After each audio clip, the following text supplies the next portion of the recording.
اعوذ باللہ من الشیطان الرجیم۔ میں پناہ مانگتا ہوں اللہ کے شیطان مردود سے۔ بسم اللہ الرحمن الرحیم۔ اللہ کے نام سے شروع جو بڑا مہربان ہمیشہ رحم فرمانے والا ہے۔ وَإِذْ قَالَتِ الْمَلَائِكَةُ يَا مَرْيَمُ إِنَّ اللَّهَ اصْطَفَاكِ وَطَهَّرَكِ وَاصْطَفَاكِ عَلَى نِسَاءِ الْعَالَمِينَ، اور جب کہا فرشتوں نے اے مریم بے شک اللہ تعالیٰ نے چن لیا ہے تمہیں اور خوب پاک کر دیا ہے تمہیں اور پسند کیا ہے تجھے سارے جہان کی عورتوں سے۔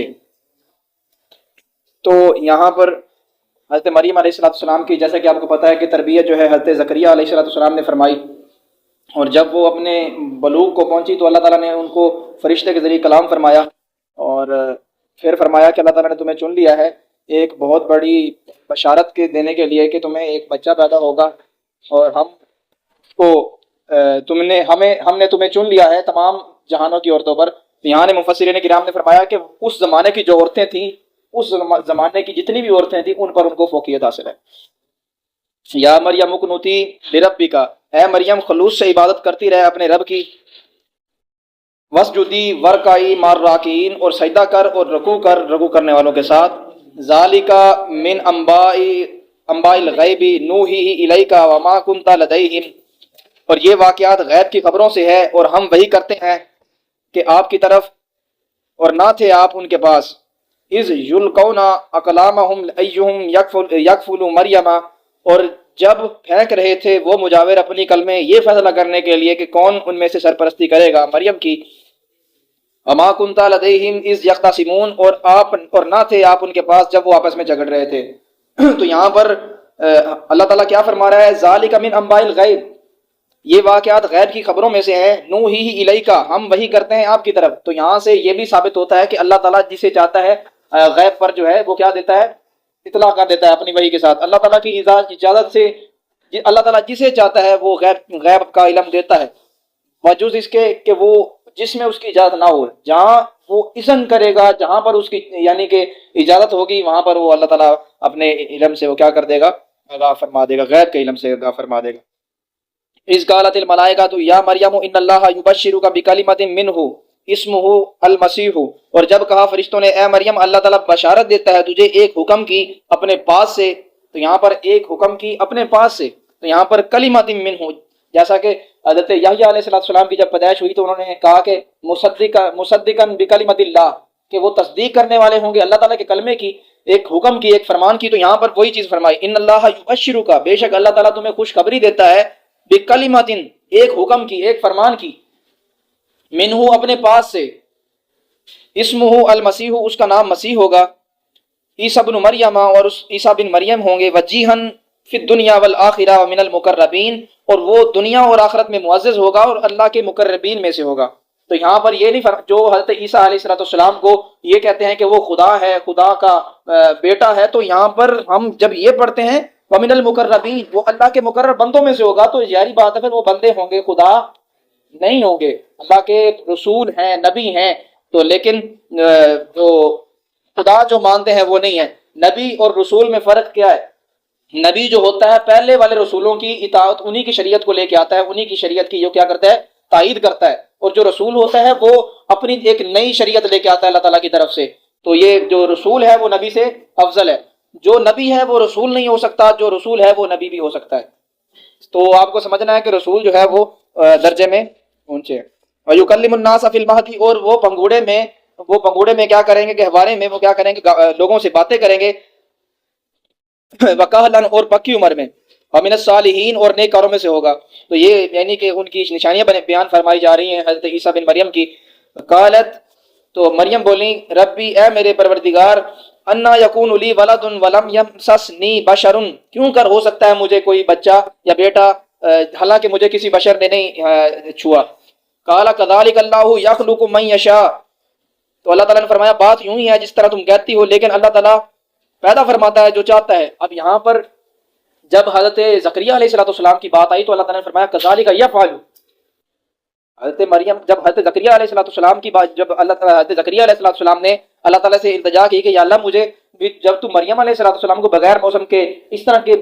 بے موسم کے پھل دے سکتا ہے تو مجھے بھی ایک بیٹا دے دے، میں تیرے سے دعا کرتا ہوں۔ تو وہاں پر اللہ تعالیٰ نے کیا فرمایا آخر میں کہ ہم تمہیں ایک بچے کی بشارت دیتے ہیں، اور پھر فرمایا جب حضرت زکریا علیہ السلام نے سوال کیا کہ یہ کیسے ہو سکتا ہے، تو اللہ تعالیٰ نے فرمایا کذالک یفعل،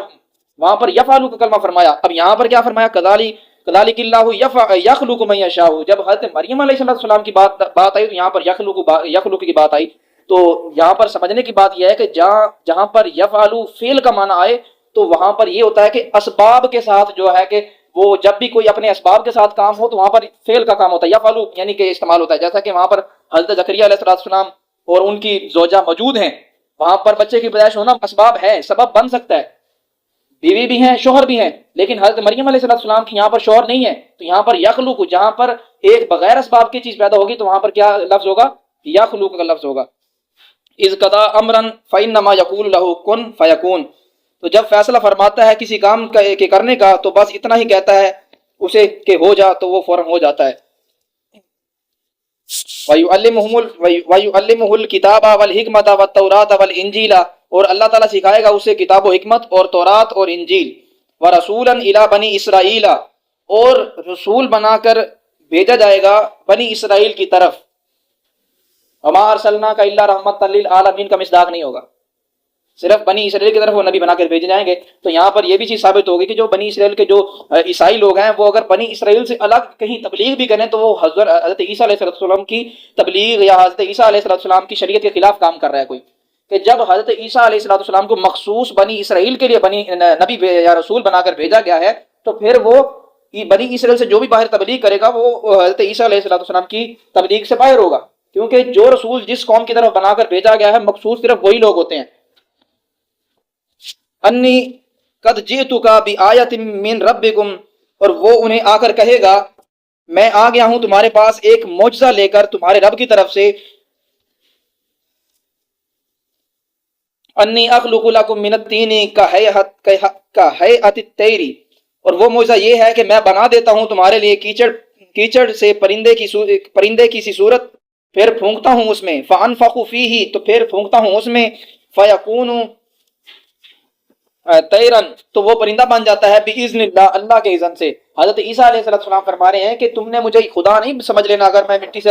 مٹی سے ایک کیچڑ سے ایک پرندے کی صورت بناتا ہوں اور اس میں پھونک مارتا ہوں اور پرندہ بن کے اٹھ جاتا ہے، تو اس میں یہ نہیں ہے کہ تم مجھے خدا بنا لو اور مجھ میں تم اللہ تعالیٰ کے ساتھ مجھے شریک ٹھہرا لو، تو ایسی بات نہیں ہے۔ جو میں یہ چیز کرتا ہوں باذن اللہ، اللہ کی اجازت سے کرتا ہوں میں۔ وَأُبْرِئُ الْأَكْمَحَ، اور میں تندرست کر دیتا ہوں مادرزاد اندھے کو، وَالْأَبْرَصَ، اور لا علاج کوڑی کو، وَأُحْيِي الْمَوْتَى، اور زندہ کرتا ہوں مردہ کو۔ یہاں پر یہ سب کچھ فرما کر آخر میں پھر فرمایا بِإِذْنِ اللَّهِ، اللہ کی اجازت سے، میں کوئی خدا نہیں ہوں، اللہ کی اجازت سے میں یہ کرتا ہوں۔ جو مجھے کہتے ہیں کہ میں خدا ہوں، خدا کا بیٹا ہوں، یا کچھ بھی اللہ تعالیٰ کے ساتھ شریک ٹھہراتے ہیں، تو ایسی بات نہیں ہے۔ جو کچھ وعدہ جو مردوں کو زندہ کرتی ہے، جو کہ کوڑیوں کو زندہ کرتی ہے، جو بیماروں کو علاج یعنی مہیا کرتی ہے، وہ اللہ تعالیٰ کی ذات ہے۔ اللہ تعالیٰ کی ذات جو ہے اس میں اس کی اجازت ہوتی ہے، اس کا حکم ہوتا ہے۔ اور انبئکم بما تاکلون وما تدخرون، اور میں تمہیں بتلاتا ہوں تمہیں جو کچھ تم کھاتے ہو، جو کچھ تم جمع کرتے ہو۔ یہاں پر 5 چیزیں حضرت عیسیٰ علیہ السلام نے اپنے معجزات دکھائے، ایک پرندوں کو مٹی سے زندہ کرنا، اور ایک جو ہے تندرست کر دینا مادرزاد کو، ایک کوڑی کو، اور اس کے بعد مردے کو زندہ کرنا، اور یہ 5واں جو معجزہ ہے وہ تم کیا کھا کر آئے ہو اور کیا گھر میں جمع کر کے آئے ہو، یہ غیب کا علم جو ہے۔ حضرت عیسیٰ علیہ السلام جو کہ صرف بنی اسرائیل کے جو نبی ہیں ان کو یہ علم دیا جا رہا ہے کہ تم کل کیا کھا کے آئے ہو۔ وَأُنَبِّئُكُم، میں بتلاتا ہوں تمہیں، بِمَا تَأْكُلُونَ، جو تم کھاتے ہو، وَمَا تَدَّخَرُونَ، اور جو تم جمع کر کے رکھتے ہو گھروں میں یا جہاں کہیں بھی، تو میں تمہیں اس کے بارے میں بھی علم دیتا ہوں۔ فِي بِيُوتِكُمْ، اپنے گھروں میں، إِنَّ فِي ذَلِكَ لِآيَةً لَكُمْ، اس بے شک ان معجزوں میں میری صداقت کی بڑی نشانی ہے، ان کنتم مؤمنین، اگر تم ایماندار ہو۔ تو یہاں پر یہ 5 معجزے جو ہیں حضرت عیسیٰ علیہ السلام کو دیے گئے، اور اس کے بارے میں ہمیں لازمی یہ چیز ذہن نشین کر لینی چاہیے کہ جو 5 معجزے ہیں ان میں سے عیسائی جو لوگ جو تھے وہ یہ معجزہ دیکھ کر آپ کو خدا سمجھنے لگ گئے، اور آپ نے 2 جگہ پر فرمایا، یہ سارے معجزات بیان کرنے کے بعد فرمایا بِإِذْنِ اللَّهِ، یہ اللہ تعالیٰ کی اجازت سے ہے، میرا اس میں کوئی عمل داخل نہیں ہے۔ مصدقا لما، اور میں تصدیق کرنے والا ہوں، بین یدیہ من التوراۃ ولأحل لکم بعد الذی حرم علیکم، اپنے سے پہلے آئی ہوئی کتاب تورات کی، اور تاکہ میں حلال کر دوں تمہارے لیے بعض وہ چیزیں جو پہلے حرام کی گئی تھیں تم پر۔ وجئتکم بآیۃ من ربکم، اور تمہارے پاس ایک نشانی تمہارے رب کی طرف سے، فاتقوا اللہ، اور اللہ تعالیٰ سے ڈرتے رہو، اطیعونی، اور میری اطاعت کرو۔ ان اللہ ربی و ربکم فاعبدوہ، بے شک اللہ مرتبہ کمال تک پہنچانے والا ہے مجھے اور مرتبہ کمال تک پہنچانے والا ہے تمہیں، اور اس کی عبادت کرو، ھذا صراط مستقیم، یہی سیدھا راستہ ہے۔ فلما احس عیسی بن عیسی منہم الکفر، تو پھر جب محسوس کیا عیسیٰ علیہ السلام نے ان سے کفر اور انکار، قال من انصاری، تو آپ نے فرمایا کون ہے میرا مددگار، اللہ، اللہ کے راستے میں، قال الحواریون، تو حواریوں نے کہا نحن انصار اللہ، ہم مدد کرنے والے ہیں آپ کی اللہ کے راستے میں، آمنا باللہ، ہم ایمان لائے اللہ پر، واشہد، اور اے نبی آپ بھی گواہ ہو جاؤ، بِأَنَّا مسلمون، کے ہم حکم الہی کے سامنے سر جھکانے والے ہیں۔ ربنا، اے ہمارے رب، آمنا، ہم ایمان لائے، بما انزلتا، جو تو نے نازل کیا، واتبعنا، اور ہم نے اتباع کی، الرسول، رسول کی، یعنی حضرت عیسیٰ بن مریم کی جو حواری تھے انہوں نے ایمان لایا، سچا ایمان لایا، اور وہ یہ کہہ رہے ہیں کہ اے ہمارے رب ہم ایمان لائے جو تو نے نازل کیا اور ہم نے اتباع کی تیرے رسول کی، فاکتبنا مع الشاہدین، اور ہمیں لکھ لے تو حق پر گواہی دینے والوں کے ساتھ۔ ومکروا ومکر اللہ واللہ خیر الماکرین، اور یہودیوں نے بھی مسیح کو قتل کرنے کی خفیہ تدبیر کی، اور مسیح کو بچانے کے لیے بھی اللہ نے بھی خفیہ تدبیر کی۔ یہاں پر اکثر آپ کے ذہن میں لفظ آئے گا مکر، یہاں پر مکر کا لفظ جو ہے دو تین معنی میں استعمال ہوتا ہے۔ اردو میں ہم کہتے ہیں کسی کو دھوکہ دینا، فریب دینا، لیکن عربی میں اس کا معنی بنتا ہے کہ کسی کام کو اس کی تدبیر، اگر کسی کو کسی اچھے کام کے یا طریقے سے یا کسی کو خفیہ طریقے سے ایک کام کو سر انجام دینا، اس کو مکر بھی کہتے ہیں، اور کسی کام کے بجا لانے میں کوئی اگر کام کر رہا ہے آپ کے خلاف کر رہا ہے تو اس کو بچانے میں کوئی اچھا طریقہ اختیار کرنا، اس میں مکر آتا ہے۔ تو یاد رکھیں کہ کوئی بھی لفظ ہے جو بیان کر رہا ہے، جو ذات باری تعالیٰ جتنا بڑا مقام ہوگا اور وہ لفظ ہوگا تو ترجمہ بھی پھر اسی ذات کے بارے میں کیا جائے گا۔ ہم اگر یہاں پر کہتے ہیں اللہ تعالیٰ نے دھوکہ دیا تو اللہ تعالیٰ دھوکے سے پاک ہے، اللہ تعالیٰ فریب سے پاک ہے۔ تو یہاں پر سب سے بہترین ترجمہ یہ ہے کہ یہودیوں نے بھی مسیح کو قتل کرنے کی خفیہ تدبیر کی، اور مسیح کو بچانے کے لیے بھی اللہ نے بھی خفیہ تدبیر کی۔ تو ہمیں اور اللہ سب سے بہترین خفیہ اور مؤثر تدبیر فرمانے والا ہے۔ تو ہمیں اللہ تعالیٰ سے دعا ہے کہ ہمیں بھی اللہ حضرت عیسیٰ بن مریم سے، جو مسلمان ہیں وہ تو اپنے دل و جان سے ہر نبی سے محبت کرتے ہیں، ان کے دلوں میں کبھی بھی کسی نبی کے بارے میں بھی کوئی کجی کوئی کم فہمی کے بارے میں کوئی شکار نہیں ہوا۔ جب بھی مسلمانوں کے سامنے کسی بھی نبی کی بات ہوتی ہے وہ دل سے خوش ہوتے ہیں، ان کے بارے میں کبھی بھی کج فہمی یا کم فہمی کا شکار نہیں ہوتے۔ تو یہ امتیاز، یہ خصوصیت صرف مسلمانوں کو ہی شامل ہے جو کہ قرآن کے صحیح عمل کرنے والے ہیں۔ قرآن نے ہمیں اس سیدھے راستے پر سکھایا ہے کہ کسی بھی نبی کو زیادہ اس کو اتنی نیچے نہیں گرانا کہ اس کی نبیت، جو نبوت کی جو شان ہے، جو رسالت کی شان ہے، وہ گر جائے۔ تو ہمیں حضرت عیسیٰ بن مریم سے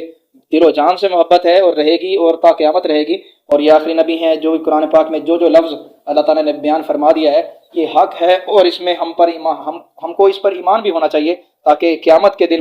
ہمیں گروانوں سے پکڑا نہ جائے کہ تم نے یہ کیا، تم نے یہ اس چیز کا انکار کیا۔ تو انکار نہیں کرنا قرآن کریم کی کسی بھی چیز کا۔ تو ہمیں قرآن کریم کو ادب کے ساتھ پڑھنے کی توفیق عطا فرمائے، اور اس پر عمل کر کے دوسروں کو بھی سکھانے کی توفیق عطا فرمائے۔ وما علیہ الا البلاغ المبین۔